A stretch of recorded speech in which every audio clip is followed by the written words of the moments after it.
Buenos días. Salut. Cet épisode fait partie d'une série, ou plutôt d'un hors-série, une sorte de challenge.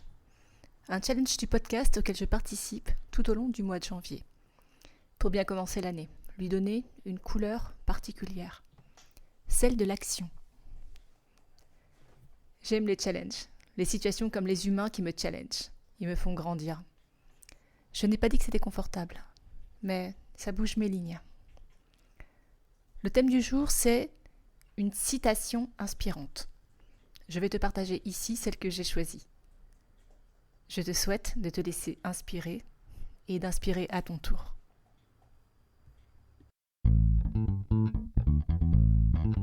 Sensiblement différent, le podcast des humains sensibles est différent.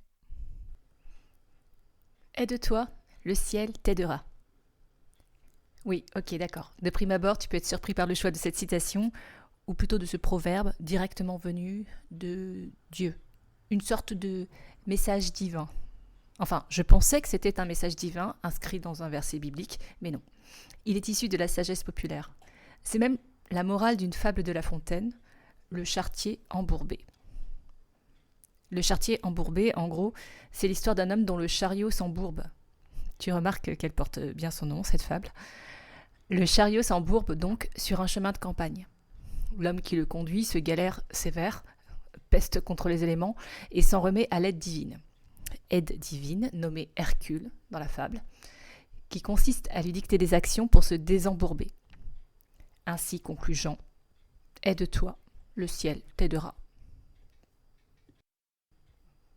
Au départ, cet enchaînement de mots avait plutôt tendance à m'indifférer, voire à m'agacer, parce que j'y entendais une sorte de mise à distance du genre « débrouille-toi ».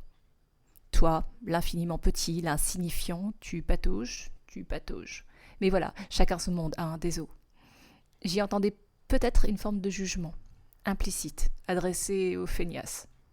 Une morale, qui trie les comportements en deux colonnes, le bon et le mauvais. Une dualité donc. J'ai cependant tilté sur cette phrase il n'y a pas si longtemps. Et ça fait comme chaque fois que je tilte sur une idée, une phrase, des mots ou n'importe quoi, comme une prise de conscience, ça fait une sorte d'eureka à l'intérieur de moi.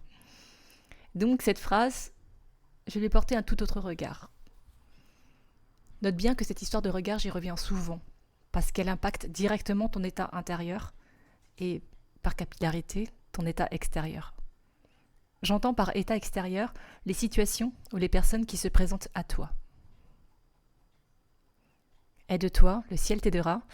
C'est pour moi une invitation à devenir acteur de sa propre vie, de prendre les rênes de son chemin. Si tu étais une sorte de chariot, pour reprendre l'univers de notre fable, alors le cocher serait la partie de toi qui choisit la ou les directions. Honnêtement, je te souhaite que ce soit ton cœur, plutôt que ton cerveau, qui choisisse tes directions, le plus souvent possible. Le cerveau est pratique pour comprendre, structurer. Le cœur, lui, est ton guide, ta sagesse intérieure. Cela fait quelque part écho à ce que j'évoquais hier dans l'épisode sur les résolutions pour 2023, à propos de la façon de poser des intentions. Le fait de se mettre en action, dans la direction que tu souhaites prendre, c'est comme commencer à matérialiser cette direction. Tu lui donnes vie, en quelque sorte. Tu commences à la rendre palpable. C'est comme si tu augmentais la probabilité qu'elle se réalise réellement. Et c'est ce que tu fais, en orientant tes pensées et tes actions dans une même direction. Comment et quand elles deviennent réelles, ça reste un mystère complet. Et c'est peut-être là, dans cet espace-temps précis, que réside un quelque chose, une intervention qui te dépasse, qui me dépasse, qui nous dépasse. Le ciel t'aide, ou l'univers, ou une part de toi, comme tu préfères. Pas forcément comme tu l'avais imaginé. Rappelle-toi, le lâcher-prise, l'acceptation, tout ça. Mais il t'aide, d'une certaine façon. D'une façon juste, pour toi, ton chemin, ce que tu as besoin de comprendre ou d'apprendre. Je te disais que la vie elle-même est mon plus grand enseignant. C'est en ce sens. Aide-toi, au-delà d'orienter tes pensées et tes actions dans une certaine direction, c'est faire de toi ta priorité. Tu peux toujours essayer de sauver le monde ou de poser un matelas confortable sous tes enfants, tes amis, tes proches, tes voisins, pour que leur chute soit moins douloureuse. La seule personne que tu peux réellement sauver, sur laquelle tu peux réellement agir, c'est toi-même. C'est avec toi que tu passes l'entièreté de ta vie. C'est toi qui crée ton bonheur, qui fait tes choix. Alors, aide-toi, c'est comme une invitation à prendre soin de toi, à te renvoyer de l'amour, de la douceur, de la patience, tout ce que tu voudrais offrir de meilleur à celles et ceux que tu aimes profondément. Cet amour, cette douceur, cette patience, offre-les d'abord à toi-même. Commence par toi. Le reste viendra naturellement. Ce qui attise ma curiosité dans tout ce cheminement, c'est que tu peux comprendre les mots de 1000 façons, et aussi qu'ils renvoient à tes croyances. Même si tu n'en as pas conscience, ta façon de regarder le monde et de le comprendre est directement liée à ton système de croyances. Celui dans lequel tu baignes depuis avant ta naissance, ta culture communautaire et familiale, et puis celui que tu t'es forgé au fur et à mesure de ta vie, de tes expériences.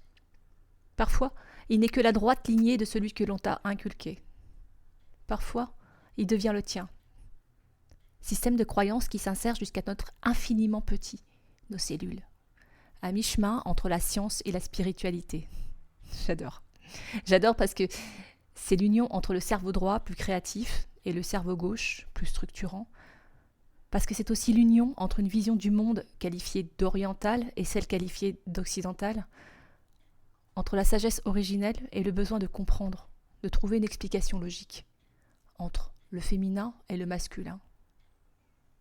Une forme de quête, finalement, à plusieurs voix. Le langage change, mais les enseignements forment une cohérence. Dans tous les cas, la quête a un but ultime, une meilleure compréhension du monde, de soi-même, de l'autre, des autres. Parce que on arrive tous à poil avec cette question fondamentale, qu'est-ce que je fous là ? Et c'est pas si mal si on repart avec un début de réponse.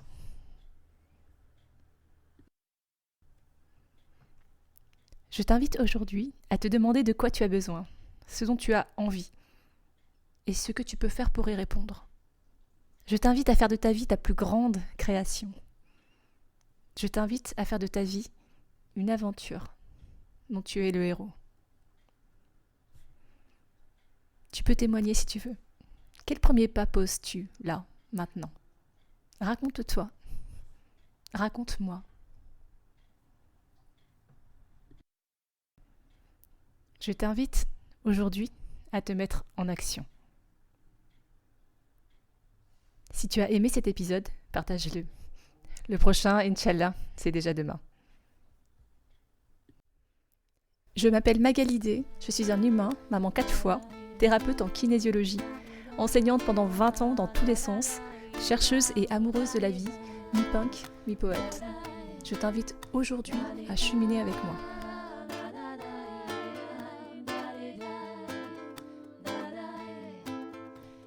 Abonne-toi à ce podcast que tu peux trouver sur toutes les plateformes pour ne rien manquer et participer à cette aventure extraordinaire, la tienne. Tu peux choisir d'être simple auditeur ou de devenir acteur.